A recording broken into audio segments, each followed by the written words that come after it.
My benediction rests upon you, the power of the Most Highs will strengthen you, and the Lord of all the earth shall overshadow you." Mary pondered this visitation secretly in her heart for many weeks, until of a certainty she knew she was with child, before she dared to disclose these unusual events to her husband. When Joseph heard about all this, although he had a great confidence in Mary, he was much troubled and could not sleep for many nights. At first Joseph had doubts about the Gabriel visitation. Then, when he became well nigh persuaded that Mary had really heard the voice, and beheld the form of the divine messenger, he was torn in mind as he pondered how such things could be. How could the offspring of human beings be a child of destiny? Never could Joseph reconcile these conflicting ideas until, after several weeks of thought, both he and Mary reached the conclusion that they had been chosen to become the parents of the Messiah, though it had hardly been the Jewish concept that the expected deliverer was to be of divine nature. Upon arriving at this momentous conclusion, Mary hastened to depart for a visit with Elizabeth. Upon her return, Mary went to visit her parents, Joachim and Hannah. Her 2 brothers and 2 sisters, as well as her parents, were always very skeptical about the divine mission of Jesus, though, of course, at this time they knew nothing of the Gabriel visitation. But Mary did confide to her sister Salome that she thought her son was destined to become a great teacher. Gabriel's announcement to Mary was made the day following the conception of Jesus, and was the only event of supernatural occurrence connected with her entire experience of carrying and bearing the child of promise. 4. Joseph's dream. Joseph did not become reconciled to the idea that Mary was to become the mother of an extraordinary child until after he had experienced a very impressive dream. In this dream a brilliant celestial messenger appeared to him, and, among other things, said, "Joseph, I appear by command of him who now reigns on high, and I am directed to instruct you concerning the Son whom Mary shall bear, and who shall become a great light in the world. In him will be life, and his life shall become the light of mankind. He shall first come to his own people, but they will hardly receive him. But to as many as shall receive him, to them he will reveal that they are the children of God." After this experience, Joseph never again wholly doubted Mary's story of Gabriel's visit, and of the promise that the unborn child was to become a divine messenger to the world. In all these visitations nothing was said about the house of David. Nothing was ever intimated about Jesus' becoming a deliverer of the Jews, not even that he was to be the long-expected Messiah. Jesus was not such a Messiah as the Jews had anticipated, but he was the world's deliverer. His mission was to all races and peoples, not to any one group. Joseph was not the line of King David. Mary had more of the Davidic ancestry than Joseph.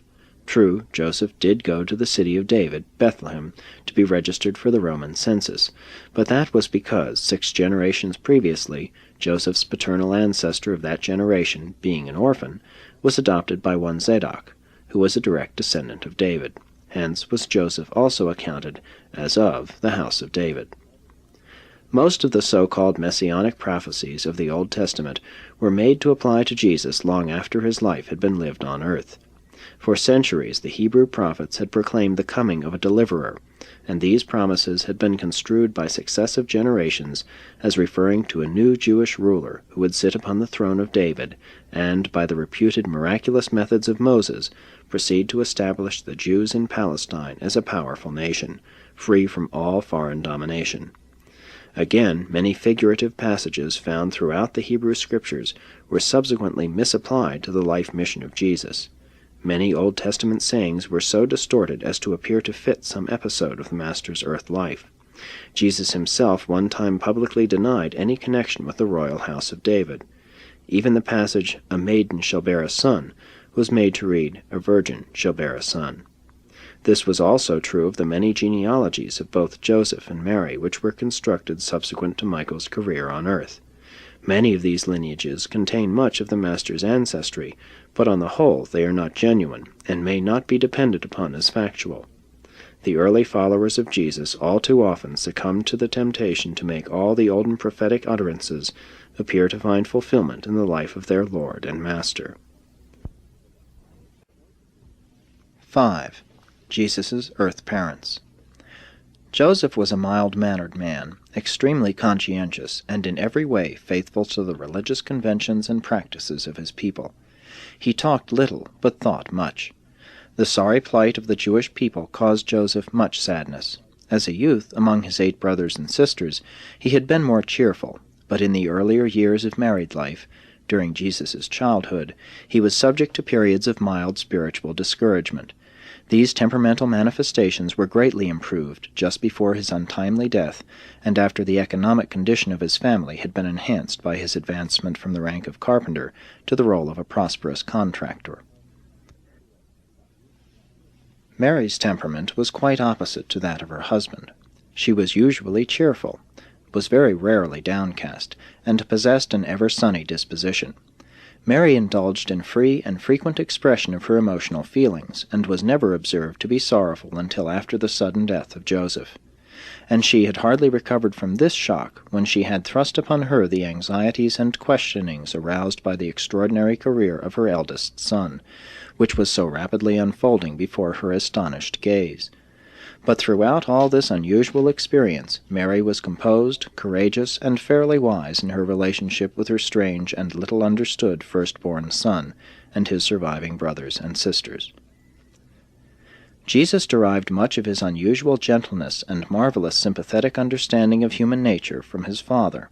He inherited his gift as a great teacher and his tremendous capacity for righteous indignation from his mother. In emotional reactions to his adult life environment, Jesus was at one time like his father, meditative and worshipful, sometimes characterized by apparent sadness, but more often he drove forward in the manner of his mother's optimistic and determined disposition. All in all, Mary's temperament tended to dominate the career of the divine Son as he grew up and swung into the momentous strides of his adult life. In some particulars, Jesus was a blending of his parents' traits. In other respects, he exhibited the traits of one in contrast with those of the other. From Joseph, Jesus secured his strict training in the usages of the Jewish ceremonials and his unusual acquaintance with the Hebrew Scriptures. From Mary he derived a broader viewpoint of religious life and a more liberal concept of personal spiritual freedom. The families of both Joseph and Mary were well educated for their time. Joseph and Mary were educated far above the average for their day and station in life. He was a thinker, she was a planner, expert in adaptation and practical in immediate execution. Joseph was a black-eyed brunette, Mary a brown-eyed, well-nigh blonde type. Had Joseph lived, he undoubtedly would have become a firm believer in the divine mission of his eldest son. Mary alternated between believing and doubting, being greatly influenced by the position taken by her other children and by her friends and relatives, but always was she steadied in her final attitude by the memory of Gabriel's appearance to her immediately after the child was conceived. Mary was an expert weaver, and more than averagely skilled in most of the household arts of the day. She was a good housekeeper and a superior homemaker. Both Joseph and Mary were good teachers, and they saw to it that their children were well versed in the learning of that day.